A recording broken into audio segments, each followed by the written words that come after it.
this is Jerome Kern tune of the week number 3, All the Things You Are. Maybe his most famous tune, at least among jazz musicians, the most popular tune I think that jazz musicians play of his tunes. So I'm kind of thinking that most of you, my viewers, you already know this tune, but we're gonna do it anyway. There are some things I want to address about this tune that I'll do after we play it. There is of course a lot to be said about this tune, and a lot of people have said a lot of things about this tune. I'm guessing there are hundreds of videos on YouTube, so it feels a little bit redundant to make a lesson about this tune, but yeah, we'll play it. So let's get started, shall we? So we're gonna play the melody as always, and then trade solos, and this is the Ebersold Jerome Kern classics with the piano removed. There's a little intro. 1, 2, A 3, flat 4. to G flat.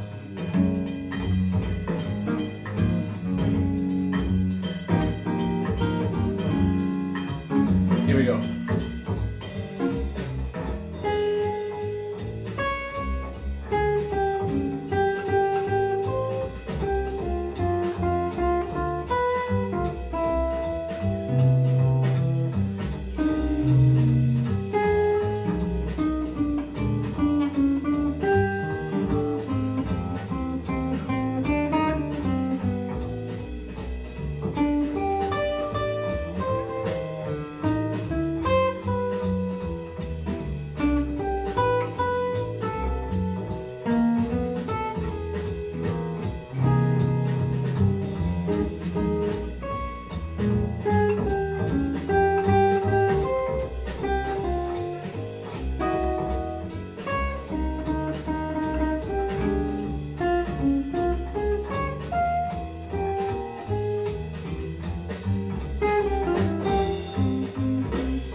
Your solo.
are going to play the melody.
So with this Aerosolve, there's two versions, this one and then there's a fast version. Maybe we'll do the fast version later on. So I'm at the point now where I have so many videos in the past that I can refer to older videos where I talk about this tune. It comes up in a lot of videos, especially when you talk about that diminished chord. For example, I've talked about that in some videos. And but I have one video that is called where I do key centers.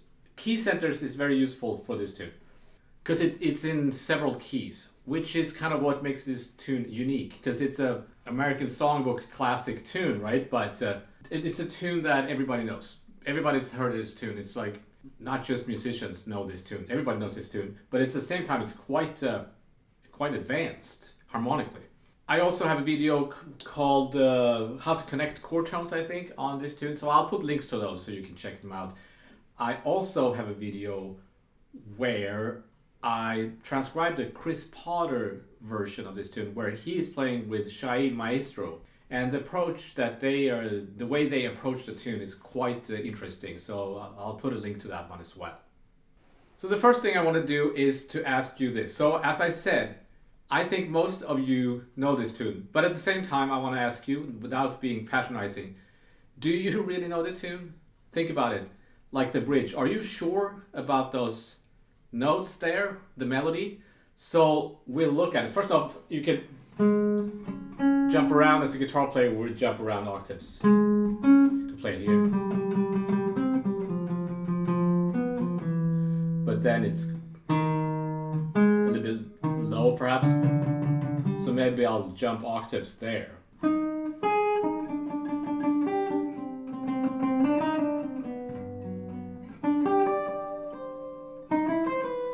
So there, what were the notes there?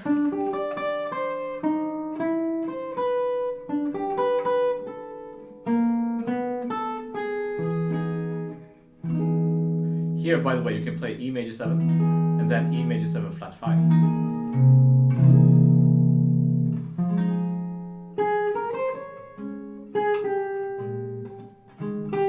So the way I want you to practice, and this is something I've said in other videos, and it's almost like I can feel how people are going, oh no, here he goes with the ear training again. But I cannot stress enough how important it is to be able to hit those notes with your ears, if you know what I mean, like your inner voice. The first part of the tune is in A flat, and then it transposes to C for a second, and then there's a section where it's in E flat, and then it transposes to G. So now we're in G. So here's a G, the melody goes 5, 1, 5, 5, 4. Now we're gonna sing in E flat, which is a flat 6. So 1, 1, 7, 6, flat 6, flat 6, flat 6. It's a tough one. Going to the 6, flat 6, 6, 4. 4 3 5 1 3. Now we're transposing to E major. 5 4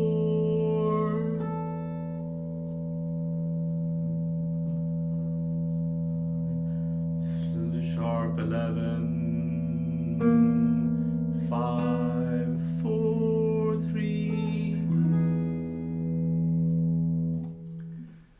You know, if you find that difficult to do what I did, so I've said it many times, it doesn't matter that my singing voice is not good, you're not gonna sing it.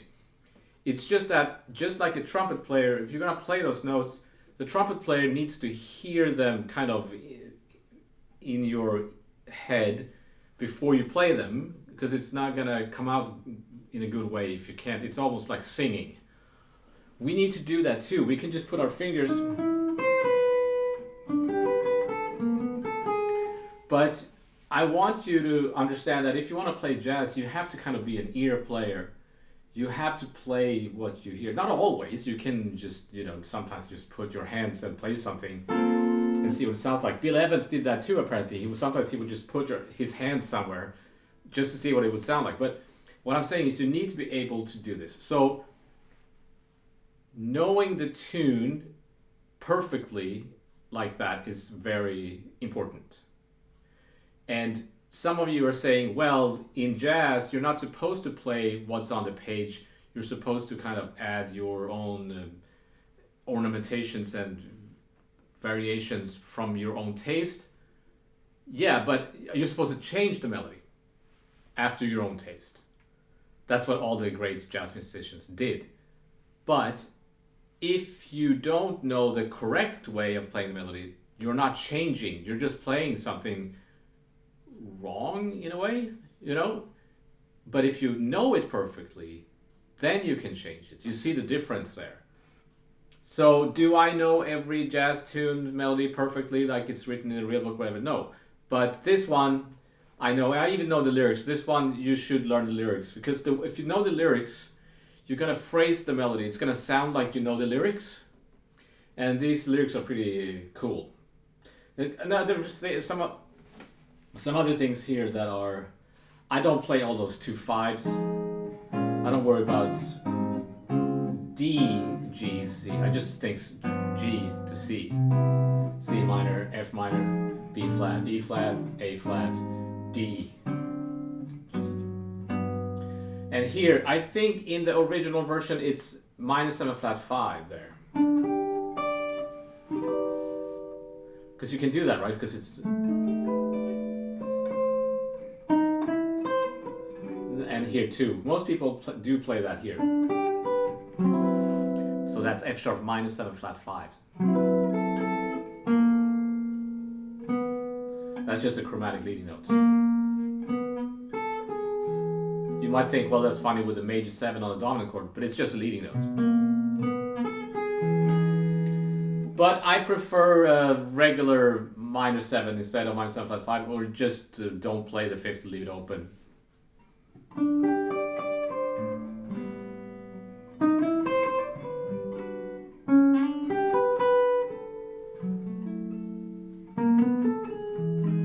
If you want to play the melody of this one, the 3rd is in the melody all the time, or almost. So the usual technique of playing the 3rd and the 7th below the melody is a little bit redundant, so it's better to use this other technique where you play the root and the 7th. So I play the melody note, which is the 3rd, and then the root and the 7th. If you want to comp yourself, root 7th, root 7th.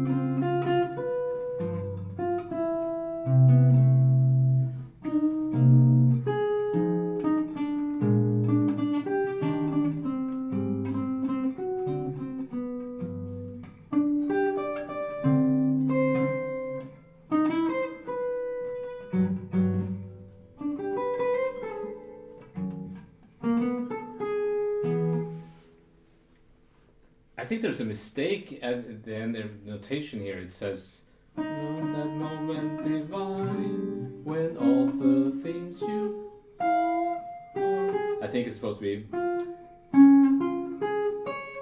It's just a typo. All the things you are. It's actually quite difficult. It's supposed to go really high, but most people drop it an octave instead of. So you also have to remember that these tunes they're not jazz tunes, right? They're show tunes. I'm reading about Jerome Kern right now, and I don't think he even thought anything of swing. He didn't like swing, I don't think. These tunes are supposed to be kind of sung with like a classical singing voice. But we're so used to hearing them as jazz tunes so that we kind of forget that. But there's so many versions of this tune that it's unbelievable how many recordings there are. There's a whole list in this Aebersold, by the way, of recordings. But just to mention a few, Pat Metheny for us guitar players, and a crazy version is Brad Meldau. I think it's the Art of the Trio where they play in 7. A lot of people play this in 7 these days.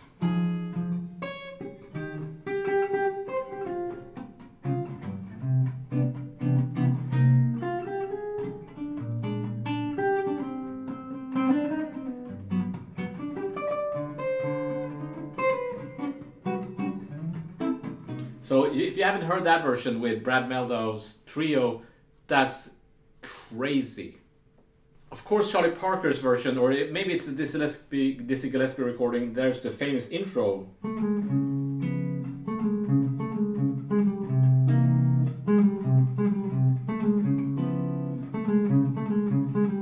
It could also be an interlude and an outro.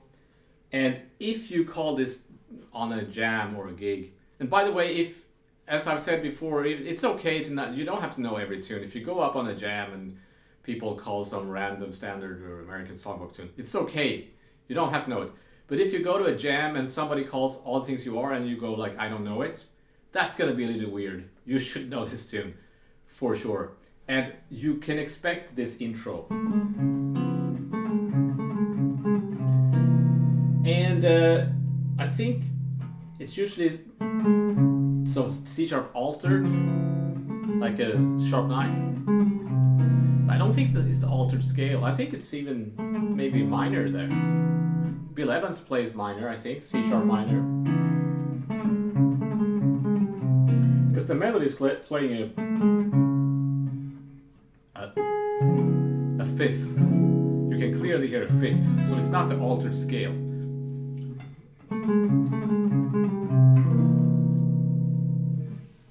Sometimes people play this also in 3. I was just listening to another version the other day, really good, with a Swedish guitar player, Gustav Lundgren, who is actually somebody I've played with a few times in a Django Reinhardt situation.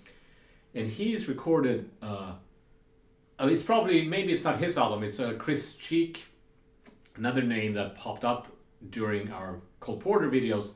And they have made a whole album with Jerome Kern tunes that you want to check out if you're gonna follow along on this Jerome Kern journey.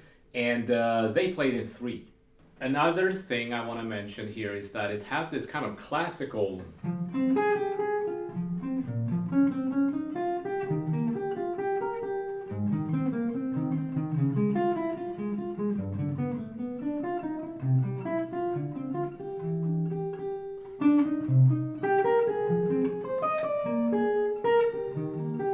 Bach kind of vibe because of the chord movement. So people take advantage of that sometimes to make it sound like that. And one little exercise that I think is fun to do is to do this. You start with a 10th F, A flat, and then you let the bass go up to the A flat and the A flat go down to F. So you get contrary motion.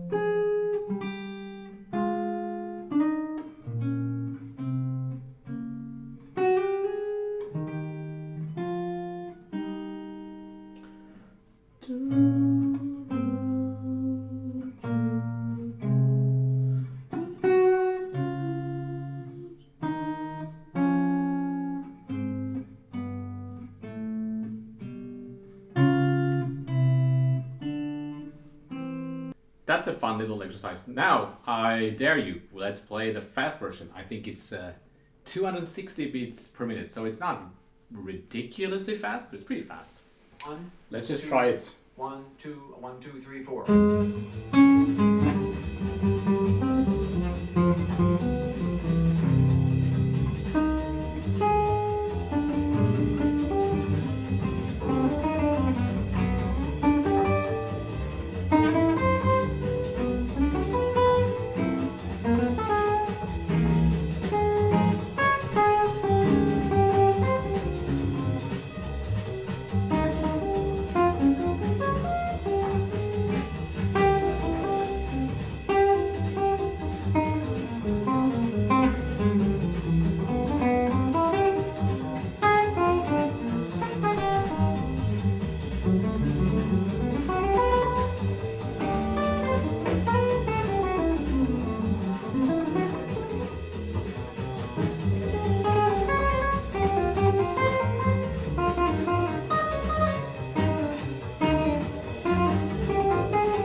Melody.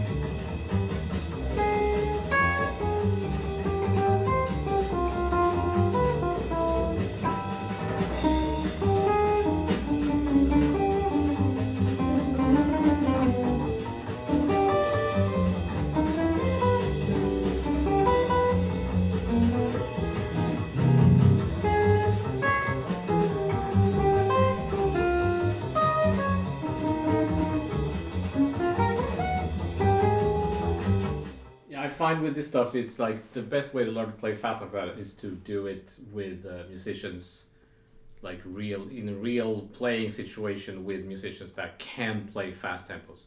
It's kind of difficult to practice, but it's yeah, that's a topic in and of itself. And that was all the things you are. I hope you got some ideas for the tune that I'm pretty sure most of you knew already. So that was number 3 of Jerome Kern's tunes. So next one will be on Patreon only, and I shall see you next time.